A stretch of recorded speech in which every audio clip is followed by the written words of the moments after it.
এদিকে ক্রাফটিংয়ের কাজ করতে করতে মাথায় প্রতিদিন এক এক ধরনের আইডিয়া আসছে, কোন জিনিসটা করলে আরও জিনিসটা বেটার হবে। এই রকম আইডিয়া আমার মাথায় এখন প্রতিদিন ঘুরপাক খাচ্ছে। আগে সকাল দিয়ে উঠে কী রান্না করব, কী খাওয়াবো, কী হবে, এই ভেবে ভেবে দিন কাটতো। এখন ভাবি কি নতুন নতুন আইডিয়া তোমাদের সাথে প্রতিদিন শেয়ার করব।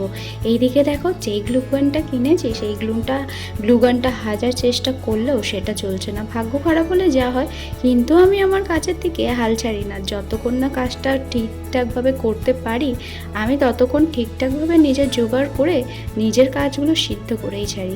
হ্যাঁ, আমি লিচু বানাচ্ছি, যে এই লিচুটা দেখে তোমাদের বাড়ির লোক ঘাবড়ে যেতে পারে এটা আসল না নকল, সেটা তোমাদের সাথে একটা অন্য পার্টে শেয়ার করব। এই ওয়াল হ্যাঙ্গিংটা বলো তো কেমন হয়েছে। এই ফ্রেমগুলো দরজার মাথায় লাগালে বেশ লাগে। আমার তো ওটা ছোট হয়ে গেছে, তোমরা চাইলে এর থেকেও একটু বড় বানাতে পারো, জিনিসটা আরও শোভা দিতে পারে। আর এর ভিতরে একটা আমি লাইট লাগাবো, সেটা পরে তোমাদের সাথে শেয়ার করব। তো আজকের মতো এইটুকু, ভালো সবাই মন থেকে রাধে রাধে।